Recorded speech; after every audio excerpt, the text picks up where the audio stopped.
The sky over Vancouver was ablaze with an unusual light.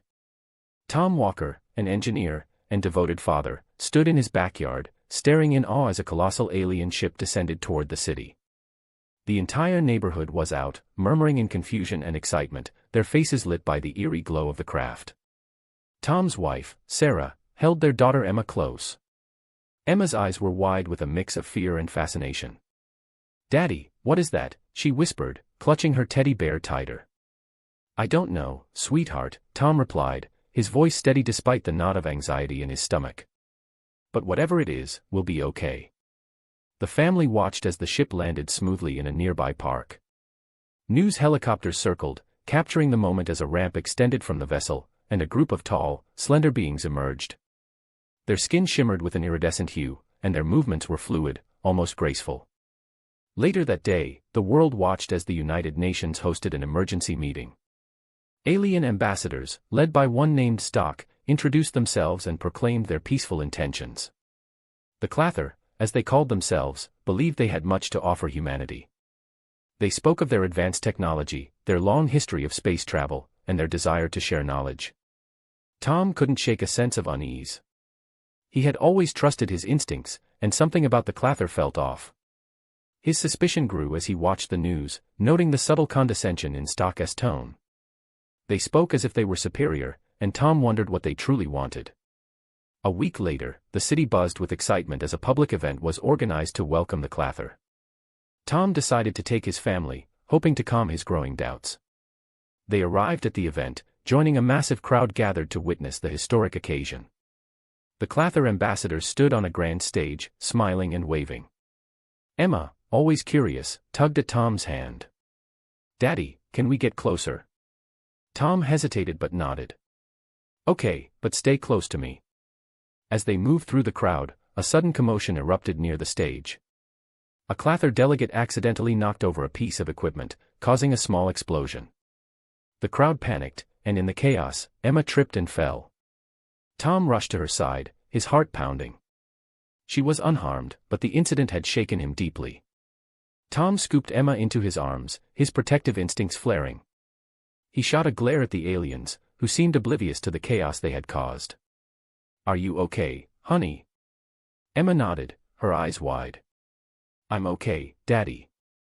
"But they don't understand us, do they?" Tom hugged her tightly, his unease solidifying into resolve.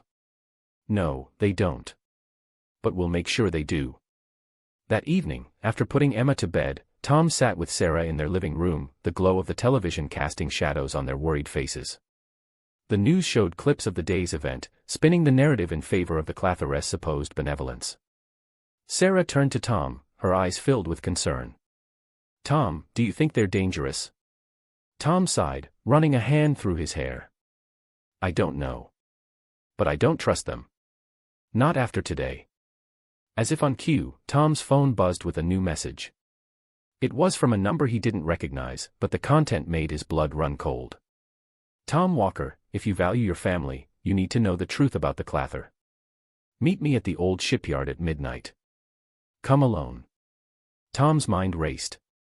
He showed the message to Sarah, who frowned. "Do you think it's real?" "There's only one way to find out," Tom replied, standing up. "I'll go. You stay here with Emma." Sarah grabbed his arm, fear flashing in her eyes. "Tom, please be careful." "I will," he promised, kissing her forehead. "I'll be back before you know it." Tom arrived at the deserted shipyard under the cover of darkness. The silence was oppressive, the only sound the distant hum of the city. He scanned the area, looking for any sign of the mysterious messenger. A figure emerged from the shadows, their face obscured by a hood. "Tom Walker?" the figure asked. "Yes," Tom replied, his voice steady. "Who are you?" The figure lowered their hood, revealing a Clather with a solemn expression. "My name is Clar. I need to warn you.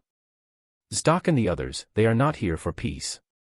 They plan to colonize Earth, and they will not hesitate to use force." Tom's heart sank, but his resolve hardened. "Why are you telling me this?" Clar looked him in the eye. "Because I believe in humanity's potential. And I cannot stand by and watch my people destroy yours." Tom nodded, determination burning in his chest. "Thank you, Clar. We'll need all the help we can get." Tom Walker's mind was a whirlwind of thoughts as he drove home from the shipyard. The revelation from Clar weighed heavily on him. He parked his car and slipped quietly into the house, not wanting to wake Sarah or Emma. Sarah, however, was waiting in the living room, her eyes full of questions. "What happened?" she asked, her voice hushed. Tom sat beside her, taking her hands in his. "The Clather aren't here for peace. They plan to colonize Earth, and they won't hesitate to use force." Sarah's face paled. "What do we do?" Tom took a deep breath. "We need to warn people, but first, we need a plan. We can't do this alone." The next morning, Tom called his best friend, David, an engineer with a knack for improvisation, and Captain Lauren Hayes, a retired military strategist known for her tactical brilliance. They met at Tom's house, where he relayed Clar's warning. David leaned back, rubbing his chin. "So, these aliens think they can just take over?" "Seems that way," Tom replied. "We need to figure out how to disrupt their plans without putting everyone in danger." Captain Hayes nodded. "We'll need intelligence and strategy. First, let's see if we can gather more information about their technology and weaknesses." Over the next few days, the group worked tirelessly. Tom and David used their engineering skills to analyze the limited data they had on Clather technology, while Captain Hayes reached out to her contacts for support and resources. Meanwhile, Tom kept an eye on Emma and Sarah, his resolve to protect them growing stronger each day. One evening, Tom received another message from Clar, detailing the Clather's next steps. They planned to unveil a device that would establish a permanent communication link with their home planet, effectively paving the way for more ships and eventual domination. "We have to stop that device from going online," Tom said during a meeting with his team. "If they establish that link, it's over." David tapped on his tablet, bringing up a schematic of the alien device. From what Clar provided, it looks like the device relies on a central power core. "If we can disable that, we can buy ourselves some time." Captain Hayes studied the schematic. "We'll need a diversion. Something to keep them busy while we get in and disable the core." The plan was set. Under the cover of night, Tom's team approached the Clather's installation. The air was thick with anticipation as they moved through the shadows. David and Tom, carrying makeshift EMP devices, crept towards the power core, while Captain Hayes coordinated a small team to create a diversion. The diversion worked. Explosions and smoke filled the air, drawing the Clather's attention away from the power core. Tom and David reached the device, and with steady hands, they placed the EMP devices around it. "Ready?" Tom whispered. David nodded. "On 3. 1, 2, 3. They activated the EMP devices simultaneously, and the power core flickered and went dark. The alien device shut down, its lights dimming as the EMP took effect. Tom and David exchanged a look of relief, but their victory was short-lived. Alarms blared, and Clather soldiers swarmed the area. "Time to go." Captain Hayes shouted over the comms. Tom and David sprinted towards the extraction point, dodging laser fire. Captain Hayes covered them, her precise shots buying them precious seconds. They reached the extraction point, and the team quickly retreated to their safe house. Breathing heavily, Tom looked around at his team. "We did it. We bought ourselves some time. But they'll come back stronger," Captain Hayes warned. "We need to prepare for the next step." Tom nodded, determination etched on his face. "We will. We'll find a way to protect our home and our families." The victory was a small one, but it gave them hope. Tom knew they were far from safe, but for the first time, they had a chance. As they regrouped and planned their next move, Tom felt a renewed sense of purpose. He would fight for his family, his friends, and his world, no matter the cost. Tom Walker and his team had managed to thwart the Clather's initial attempt to establish a communication link. However, the victory was short-lived. Clar's warnings echoed in Tom's mind as they regrouped at their makeshift command center. They needed to plan their next move swiftly, as the aliens would undoubtedly retaliate. Captain Hayes spread out a map of the city on the table, pointing to key locations where the Clather had set up their infrastructure. "Our intelligence indicates they're focusing their efforts on this area," she said, tapping a spot near the city's power grid. If we can disrupt their operations there, we might gain the upper hand. David, eyes glued to his laptop, nodded in agreement. We need to hit them hard and fast. But we can't afford to draw too much attention. Stealth is our best option. Tom considered their options. We'll need to split into 2 teams. One to create a diversion, the other to disable their systems. Sarah, who had been quietly listening, stepped forward. I want to help, she said, determination in her eyes. I can assist with the diversion team. Tom hesitated, but he knew better than to underestimate his wife's resolve. All right, he agreed. But you stay safe. The plan was set. As night fell, the 2 teams moved into position. Sarah and David led the diversion team, setting up a series of small explosions to draw the Clatharess' attention away from the power grid. Meanwhile, Tom and Captain Hayes approached the grid's control center.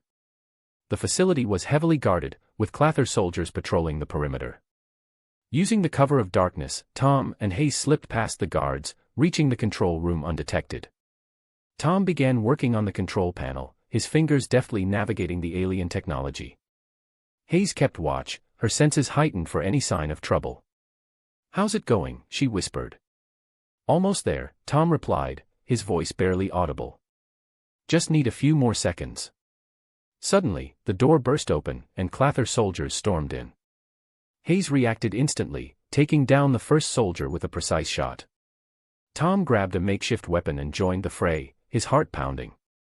The fight was intense but brief. With the soldiers incapacitated, Tom returned to the control panel. Got it, he said, finally disabling the power grid. The lights across the alien installations flickered and went out. They hurried back to the extraction point, where the diversion team was already waiting. Sarah embraced Tom, relief evident on her face. We did it, she said. For now, Tom replied. But they'll be back. We need to stay ahead. The next morning, Clark contacted Tom again. The Clather are furious, he warned. Stock is planning a major offensive. You need to be prepared. Tom relayed the message to his team. We need to fortify our defenses and gather more allies, he said. This is just the beginning of a long fight. Captain Hayes nodded. I'll reach out to my old contacts. We need all the help we can get. As they worked to strengthen their defenses, Tom reflected on the events that had brought them to this point. He had always been a problem solver, but this challenge was unlike any he had ever faced. The stakes were higher, and the risks greater. But he knew he couldn't back down. Not when so much was at risk. That evening, as they gathered around a small fire, Tom spoke to his team. We're up against a formidable enemy, he said. But we have something they don't, a reason to fight. We're protecting our home, our families. That gives us an edge. Sarah squeezed his hand, offering silent support. The team nodded, their resolve strengthening. They knew the road ahead would be tough, but they were ready to face whatever came their way. In the distance, the Clather ship loomed, a constant reminder of the battle they were fighting. But Tom knew that as long as they stood together, they had a chance. And he would do everything in his power to protect those he loved. As they prepared for the next phase of their struggle, Tom felt a renewed sense of purpose. They had struck a blow against the invaders, but the fight was far from over. With their newfound allies and fortified defenses, they would continue to resist, finding strength in their unity and determination. The night was quiet, the city's usual hum replaced by an uneasy silence. Tom stared at the sky, the stars twinkling above. He knew the Clather would return with greater force, but he was ready. They all were. Together, they would face the challenges ahead, fighting for their future. Tom Walker stood at the edge of the command center, his eyes scanning the horizon. The Clather ship loomed ominously, a constant reminder of the imminent threat. He took a deep breath, turning to his team. This is it. We need to be ready for anything. Captain Hayes nodded. Our defenses are in place. We've fortified the critical areas and set up strategic points around the city. David added, the EMPs are ready. If they try to bring their devices online again, we'll shut them down. Sarah, standing beside Tom, placed a hand on his shoulder. We'll get through this. Together. As dawn broke, the Clather launched their offensive. The sky filled with their sleek ships, descending like a swarm. Tom and his team moved quickly, coordinating their efforts to repel the invaders. Explosions rocked the city as the battle began. Tom's group split into smaller units, each with a specific target. Tom led his team toward the main power grid, knowing it was a critical point. The air buzzed with the sounds of combat as they navigated the war-torn streets. Clara's information had been invaluable. With it, they avoided several traps and ambushes. They reached the power grid just as a group of Clather soldiers arrived. A fierce skirmish ensued, with Tom and his team fighting to hold their ground. Captain Hayes covered their flank, her precision and experience proving vital. David worked on setting up the EMP devices, his hands moving quickly despite the chaos around them. "We need to hold them off a little longer," David shouted. Tom nodded, taking down another soldier. "We're almost there." Just as the last device was set, a Clather officer appeared, flanked by reinforcements. Tom recognized Stock, the alien leader. Stock's expression was one of cold determination. "Humans, your resistance is futile. Surrender now." Tom stepped forward, defiance in his eyes. "We will never surrender. This is our home." Stock raised a weapon, but before he could fire, Clara emerged from the shadows, tackling him to the ground. The two aliens struggled, giving Tom and his team the opening they needed. "Now, David," Tom shouted. David activated the EMP devices, and the power grid shut down. The Clather's equipment faltered, giving humanity a much-needed advantage. The alien forces began to retreat, disoriented and weakened. Clara overpowered Stock, restraining him. "It's over, Stock. Your plans have failed." Tom approached, his eyes locked on Stock. "You underestimated us. You thought we were weak. But we've shown you the strength of humanity." Stock glared but said nothing. Clara escorted him away as Tom's team secured the area. The battle had turned in their favor, but the cost had been high. The city lay in ruins, and many had given their lives. As the sun set, Tom gathered his team. "We've won this battle, but the war isn't over. We need to rebuild, to prepare for whatever comes next." Sarah stepped forward, her voice steady. "We'll rebuild stronger. We'll show them what humanity is truly capable of." In the days that followed, the survivors worked tirelessly to repair the damage. Tom and his team led the efforts, their resolve unwavering.